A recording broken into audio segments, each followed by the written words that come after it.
تاریخ کا کیسا عجیب اور دردناک موڑ آیا۔ جس شخص نے مدینہ کے لوگوں کے لیے پانی کا کنواں وقف کیا تھا، اسی مدینہ میں اسی کے گھر کا محاصرہ کر لیا گیا۔ 40 دن تک خلیفۃ المسلمین حضرت عمر فاروق رضی اللہ عنہ کی شہادت کے بعد جب مدینہ کی فضاؤں میں ابھی سوگ باقی تھا تو امت کی قیادت سیدنا عثمان غنی رضی اللہ عنہ کے کاندھوں پر آئی۔ اعلان نبوت سے قبل بھی آپ کا شمار مکہ کے معزز ترین شرفاء میں ہوتا تھا۔ یہ تاریخ کا ایک انتہائی درخشاں باب ہے کہ اہل خانہ کے علاوہ محمد عربی صلی اللہ علیہ وسلم کی رسالت پر ایمان لانے والے سب سے پہلے شخص خلیفہ اول حضرت ابوبکر صدیق رضی اللہ عنہ تھے، اور حضرت عثمان رضی اللہ عنہ کی ان سے گہری دوستی تھی۔ اس لیے حضرت ابوبکر رضی اللہ عنہ کی ایما پر آپ بھی فوراً حق کی آواز پر ایمان لے آئے۔ یوں آپ کا شمار سب سے پہلے اسلام لانے والوں میں ہوتا ہے۔ آپ کو نبی کریم صلی اللہ علیہ وسلم کی 2 بیٹیوں کے شوہر ہونے کا بے مثال شرف حاصل ہوا اور آپ ذو النورین کہلائے۔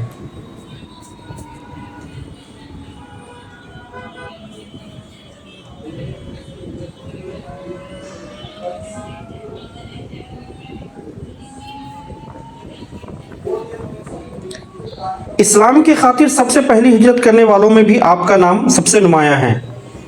جب مسلمانوں پر ظلم کی انتہا ہو گئی تو آپ نے نبی کریم صلی اللہ علیہ وسلم کی صاحبزادی حضرت رقیہ رضی اللہ عنہا کے ہمراہ حبشہ کی ہجرت کی۔ حضور صلی اللہ علیہ وسلم نے فرمایا، حضرت لوط علیہ السلام کے بعد یہ پہلا گھرانہ ہے جس نے اللہ کی راہ میں ہجرت کی۔ ان کے مرتبے پر خود اللہ کے رسول صلی اللہ علیہ وسلم نے مہر لگائی۔ صلح حدیبیہ کے موقع پر جب افواہ پھیلی کہ کفار نے حضرت عثمان غنی رضی اللہ عنہ کو شہید کر دیا ہے تو نبی کریم صلی اللہ علیہ وسلم نے صحابہ سے جینے مرنے کا عہد لیا، جسے بیعت رضوان کہتے ہیں۔ اس نازک موڑ پر حضور صلی اللہ علیہ وسلم نے اپنے ایک مبارک ہاتھ کو حضرت عثمان کا ہاتھ قرار دے کر اپنے دوسرے ہاتھ پر رکھا۔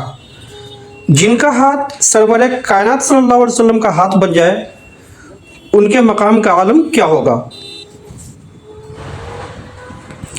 حضرت عمر فاروق رضی اللہ عنہ سے آپ کا رشتہ محض جانشین کا نہ تھا، بلکہ فاروقی دور خلافت میں آپ حضرت عمر رضی اللہ عنہ کے سب سے قریبی اور معتمد مشیر تھے۔ آپ کی خلافت کا دور فتوحات کا ایک سنہرا دور تھا، جس میں اسلامی ریاست کی سرحدیں مشرق و مغرب میں بہت دور تک پھیل گئی۔ مالی قربانیوں میں بھی آپ کا کوئی ثانی نہ تھا۔ بیر رومہ خریدنا ہو یا غزوہ تبوک کے لیے لشکر تیار کرنا ہو، حضور صلی اللہ علیہ وسلم نے خوش ہو کر فرمایا تھا، آج کے بعد عثمان جو بھی کرے اسے کوئی نقصان نہیں پہنچے گا۔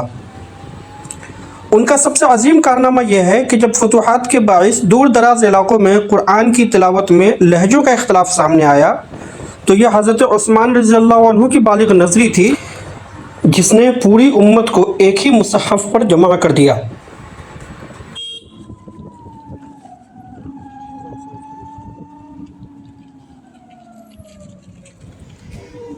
مگر تاریخ کا کیسا عجیب اور دردناک موڑ آیا۔ جس شخص نے مدینہ کے لوگوں کے لیے پانی کا کنواں وقف کیا تھا، اسی مدینہ میں اسی کے گھر کا محاصرہ کر لیا گیا۔ 40 دن تک خلیفۃ المسلمین پر پانی بند کر دیا گیا۔ اس کڑے اور افسوسناک وقت میں امت کے چوتھے خلیفہ حضرت علی المرتضیٰ رضی اللہ تعالیٰ عنہ نے اس سازش کو روکنے کی بھرپور کوشش کی۔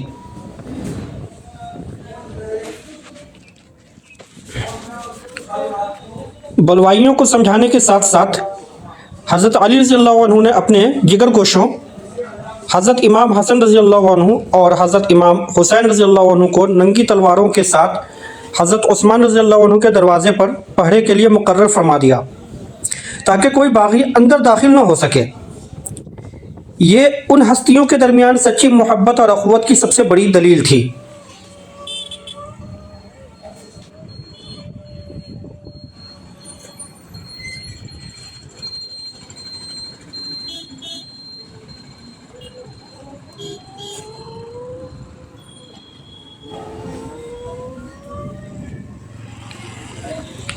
اس جاں گسل آزمائش میں بھی حضرت عثمان رضی اللہ عنہ نے صبر کا دامن نہ چھوڑا۔ آپ نے حضرت علی رضی اللہ عنہ اور دیگر صحابہ سے فرمایا کہ میری جان بچانے کے لیے مدینہ منورہ میں مسلمانوں کا خون ہرگز نہ بہے۔ اور پھر 18 ذی الحجہ سن 35 ہجری کو وہ المناک گھڑی آ پہنچی۔ خلیفہ وقت حالت روزہ میں تھے، تلاوت قرآن کر رہے تھے کہ ظالموں نے پیچھے سے دیوار پھاند کر خنجر کا وار کیا۔ ان کے خون کے سرخ چھینٹے قرآن کے انہی مقدس صفحات پر گرے جنہیں انہوں نے خود جمع کیا تھا۔ تاریخ بتاتی ہے کہ آپ کے خون کا پہلا قطرہ سورہ بقرہ کی اس آیت پر گرا، فَسَيَكْفِيكَهُمُ اللَّهُ، یعنی بس اللہ آپ کی طرف سے ان کے لیے کافی ہے۔ جس دن وہ خون قرآن کے ورق پر گرا وہ محض ایک خلیفہ کا قتل نہیں تھا، وہ دراصل امت کی وحدت اور یکجہتی کا قتل تھا۔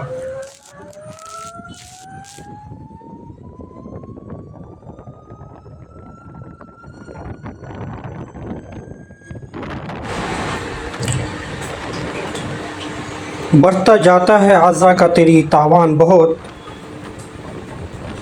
بڑھتا جاتا ہے اعضاء کا تیری تاوان بہت، خون رلاتی ہے شہادت تیرے عثمان بہت۔